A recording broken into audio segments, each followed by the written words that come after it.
en el software.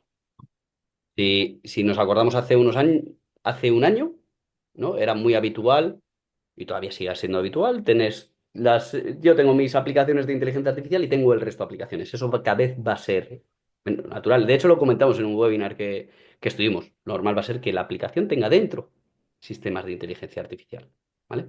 Si esos sistemas de inteligencia artificial van a prestar un servicio core, necesito tener información sobre cuál es ese sistema de inteligencia artificial detrás y cómo va a funcionar, ¿vale? Si va a ser un servicio asistencial a la propia herramienta, va a ser, imagínate, vas a tener el típico chatbot de preguntas y consultas para Mm. saber cómo funciona, que antes era el clip, ¿os acordáis? Los que somos Sí. un poco más mayores, el El clip de Word. Word que no funcionaba. ¿Vale? Que no funcionaba nunca, pues que ahora que todo eso se basa en inteligencia artificial y es un Q&A sobre la aplicación, el impacto es mucho menor. Igual ahí no necesitas analizarlo, ¿vale? O nosotros por lo menos no lo analizamos. Pero si realmente estás contratando un servicio, que el servicio, el core, es un sistema de inteligencia artificial, sí tienes que saber cómo funciona ese sistema de inteligencia artificial, cuál es la decisión que quieres y cuáles son los riesgos de sesgo, por ejemplo. Fíjate, y ahora te voy a preguntar por el sesgo, por cierto, que era otra de las preguntitas que tenía por ahí. Sesgo y luego, ahora desde el otro aspecto hay alguna pregunta por aquí, pero ahora me la miro porque si no se me va lo que tengo en la cabeza. Fíjate, te iba a preguntar, eh, además de todo esto, que además son riesgos en los que es la propia compañía la que tiene que obtener información, yo como consumidor, y te lo digo ahora porque mira, ahora pues hemos cerrado ya, prácticamente las empresas han cerrado ya sus balances, sus cuentas, en marzo ha mandado al registro mercantil, el registro mercantil ha mandado la información a las herramientas de scoring para que le den el grade, por ejemplo, para las líneas de financiación. Y ahora mismo, pues las compañías de seguros están dando los grade a los bancos al respecto de si pueden financiar o no a una determinada compañía con el grade que tienen. Yo, como empresa afectada o como particular afectado por esa decisión, ¿qué información puedo pedir y qué puedo esperar al respecto de una decisión tan automatizada en la que solo ha intervenido la inteligencia artificial? Pues puedes pedir información que te expliquen la lógica del funcionamiento, por qué se ha tomado esa decisión, ¿vale? Y lo más puedes solicitar la revisión, yo estoy hablando de marco Unión Europea, ¿vale? Puedes solicitar la revisión de una persona que verifique que efectivamente la decisión adoptada es una decisión consecuente con el nivel de riesgo. Pero es que si no tenemos la primera parte de poder, es decir, tener la capacidad de que alguien me explique cuáles son las variables Sí. que se han sido utilizadas, ¿vale? ¿Por qué se ha decidido si se me concede o se me deniega el crédito? Realmente los consumidores estaríamos desnudos. Sabríamos ok o cao, pero no podríamos saber si nuestro problema es de solvencia, nuestro problema es de capacidad de pago, o si no tenemos ningún problema y es que el sistema está interpretando mal unos datos económicos, ¿no? Mm. Entonces, obligación de, tras- obligación de transparencia sobre un tratamiento de datos que se realiza y por tanto sujeto también a la normativa de México, aunque no haya normativa de inteligencia artificial de momento. ¿Vale?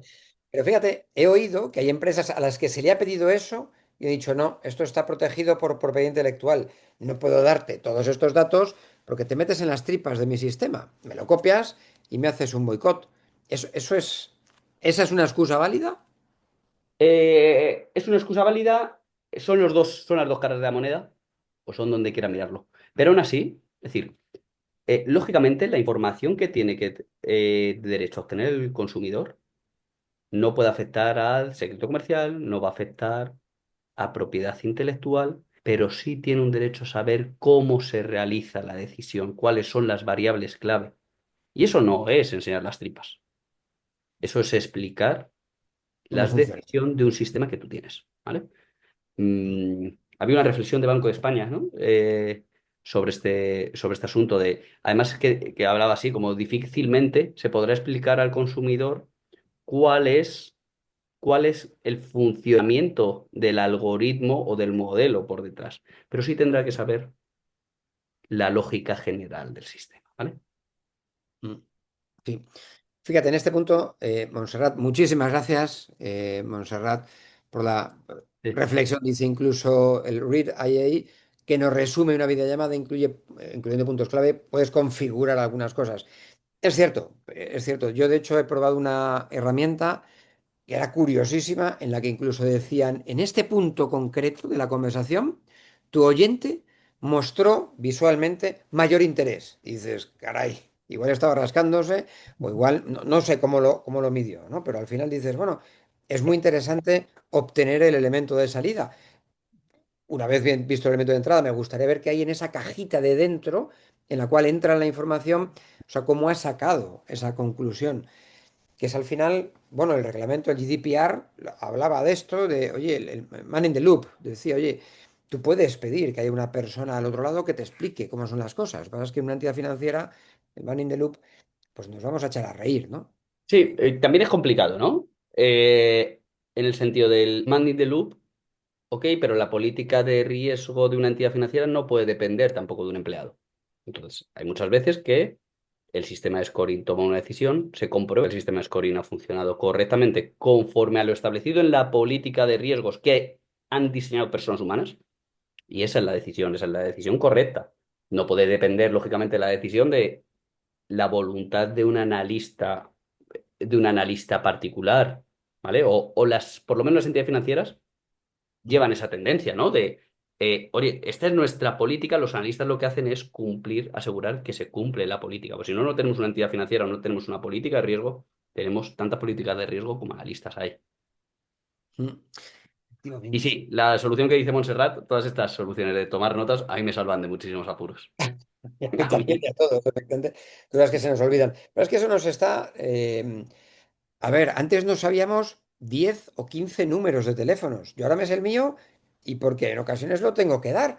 Yo no me sé ningún número de teléfono, pero es que lo último que he aprendido es que tú pones el teléfono así pegado al otro y se pasan los datos. O sea, que nos facilita todo al máximo. Es el Customer Experience, ¿no? Que está muy bien, pero Sí. bueno. Lo Oye, único de Néstor, fíjate, tú, con respecto a la grabación de reuniones, que a mí me parece súper útil, ¿no ves un riesgo también jo, en la grabación de reuniones? Es decir, a ver qué reunión vas a grabar, mm, a ver qué va a quedar reflejado y también hasta qué punto la grabación de reuniones puede limitar nuestra eh, libertad de expresión en el sentido y también la libertad de equivocarnos. Yo hay veces que hay reuniones en las que digo cosas que luego pienso, digo, hostia, voy a darle una vuelta. Estamos en un brainstorming, ¿no?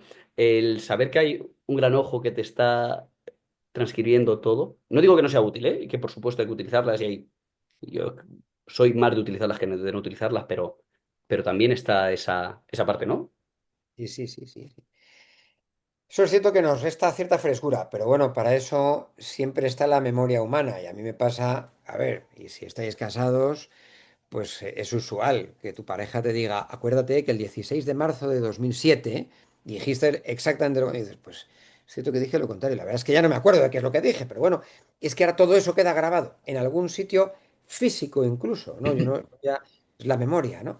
Oye, una cosa, a la hora de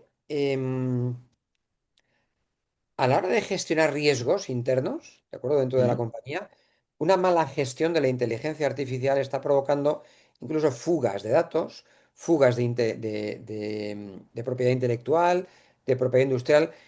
Todo eso hay que regularlo dentro de la compañía, el a qué herramienta puedes meter tus datos, dónde puedes acceder. Claro, lo usual cuando entrabas en cualquier empresa antes te decían, oye, aquí no puedes entrar en este periódico deportivo, ni en este otro, ni en... Ahora la empresa debe llegar hasta el punto de restar esa capacidad de los empleados de acudir a inteligencia artificial para resolver su trabajo. Yo creo que las empresas tienen que tener claras cuáles son sus herramientas corporativas, que son aquellas que hayan sido analizadas y superados un determinado umbral de riesgo y tienen una confortabilidad. Y luego tienen que tener también establecido un proceso ágil de gestión de la demanda, de lo que sea, para que si un empleado dice, yo necesito esto, yo necesito Perplexity porque es que hace A mejor que esta otra solución y, Mm. y necesito, y necesito poder analizar esa necesidad y si acaso incluirla al portfolio de herramientas corporativas, ¿no? Pregunta tonta que se me acaba de ocurrir ahora mismo al hilo de lo que estás contando ahora y de lo que estabas contando antes. Un coche autónomo. Ahora cada vez vemos coches que funcionan de forma autónoma.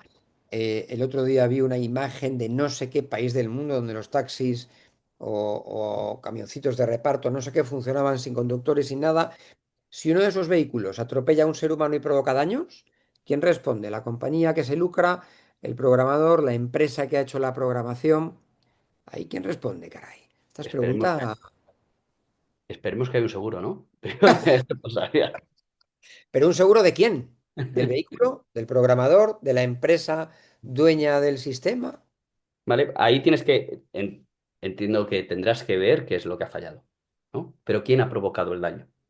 Al final es una responsabilidad extracontractual, ya lo inventaron los romanos, ¿no? Quien causa un daño tiene obligación de 1902, el Código Civil. 1902 del Código Civil Español, que se lo sabemos todos los no, todos los abogados, todos los que hemos sido alguna vez, hemos pisado pleitos, lo tenemos Conseguido. claro en 1902, ¿no? Pero ¿de quién ha sido la culpa? Tienes que saber qué es lo que ha fallado. ¿Ha fallado la supervisión?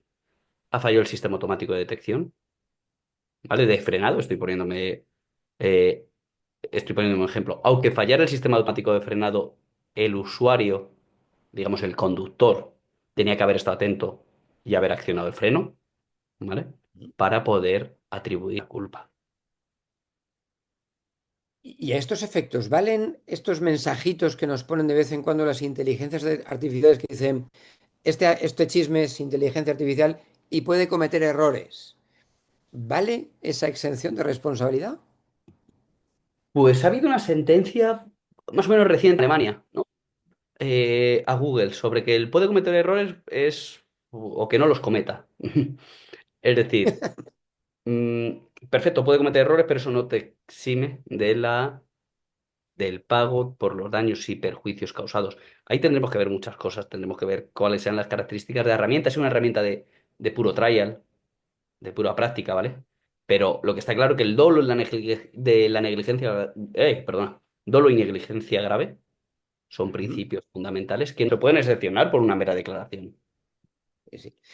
Fíjate, es muy curioso porque estabas contando esa sentencia. Ahí, Air Canada, por ejemplo, ha sido condenado, bueno, no sé, ha sido declarado responsable por un juzgado por respuestas incorrectas de su chatbot. Y Air Canada decía, bueno, es que es una entidad independiente. Decía, bueno, a mí me da igual, el que se lucra eres tú. Es Mm. decir, tú has comprado este chatbot, tú te lucras con esas respuestas. Si das respuestas malas, para adelante. Y fíjate, ahí tenemos el código de comercio bueno, y esto va más allá. En algún momento llegará, Mario, esto te voy a decir que toques la bola de cristal. En algún momento, inicialmente las personas eran responsables de las decisiones. Luego hicimos a las empresas responsables de las decisiones. En algún momento la inteligencia artificial será considerada como tomadora de decisiones y por lo tanto responsable. Bola de cristal. Mm, Creo que siempre detrás de la inteligencia artificial va a haber una empresa. Aunque sea una empresa de inteligencia artificial que haga uso de ese sistema, ¿no? Entonces, creo que la responsabilidad siempre va a ir, o por lo menos a una persona, física o jurídica, y la duda es más bien cuál es la persona que está detrás, que está haciendo uso de ese sistema de inteligencia artificial. Pero esto pasa, por ejemplo, en materia de propiedad intelectual, ¿no? Cuando yo utilizo Suno para crear canciones, Mm. evidentemente yo, persona física, no soy responsable de eh, si ha podido haber una infracción de propiedad intelectual en el entrenamiento de las herramientas uno, ¿vale? Digo, igual como persona física, igual como persona jurídica. Pero sí puedo ser responsable del uso de la canción que me haya proporcionado Suno, ¿vale? Que es que no podía saber que era un plagio. Bueno, si en vez de Suno te lo hubiera hecho un compositor, la situación sería bastante similar, ¿no? Tenías que haber Mm. aplicado una inteligencia suficiente. Entonces veremos. A mí me resulta complicado prever como un sistema de inteligencia artificial. Es decir, que no hay una persona física o jurídica detrás que se considere responsable, porque al final quiebra contra contra el carácter de personalidad de nuestro ordenamiento jurídico, ¿no? Las personas como sujetos de derechos y obligaciones. Me gusta. Fíjate, en varias ocasiones nos queda un minuto y en un Sí, minuto una pequeña reflexión, porque has ido diciendo en algunas ocasiones, de esto ya hablamos en el diplomado, esto lo vamos a ver, esto lo hacemos. Oye, en el diplomado, si entramos haciendo un picado, además te he metido más horas este año, con lo cual no te puedes quejar. En el diplomado, si entras en picado en los sistemas de inteligencia artificial y en cómo diseñar algo de 0 a 100 y que sea aparentón. sí. Es decir, nuestro objetivo es que las personas que se apuntan al diplomado puedan salir del diplomado configurando un sistema de compliance de inteligencia artificial y que ese sistema de compliance sea adecuado a su empresa, ¿vale? Es decir, Me encanta, me encanta, entonces, me encanta. ese es nuestro objetivo. De hecho, pues mira, el diplomado empieza, el diplomado con playas, no sé cuántos de los que estáis aquí asistiendo, que por cierto no habéis preguntado nada y la verdad es que a Mario y a mí no nos cuesta nada hablar, pues nos hemos tirado una hora de charloteo, espero que os haya servido de algo. El diplomado empieza no en este sábado, sino el que viene. Aún estáis a tiempo, aún estáis a tiempo, tenéis aquí a Fabiola, que no sé si quiere poner la cámara y decir algo. Estáis a tiempo de apuntaros, estáis a tiempo de inscribiros. Vamos a hablar de muchas cosas y la idea es que este diplomado os cambie de alguna forma la vida, y ya lo estáis viendo, y os convirtáis en verdaderos especialistas de compliance, no desde un punto de vista meramente dogmático, no, es que me he apuntado a un diploma, no, sales haciendo cosas, sales sabiendo hacer cosas.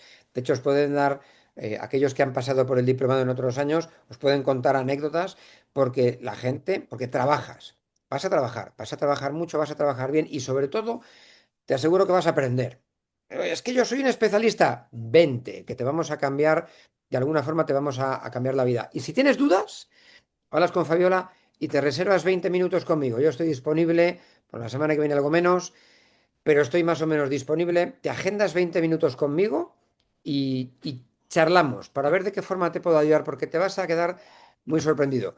Mario, muchísimas gracias por esta hora. Te dejo Nada, en paz porque sé que te está esperando tu familia para cenar. sí. Y además tenemos un Estados Unidos, Australia o no sé quién, con lo cual aquellos amantes del Mundial, pues también lo estáis esperando. Hoy viernes, Muchísimas así que pizza y peli. Muchas gracias a vosotros. gracias.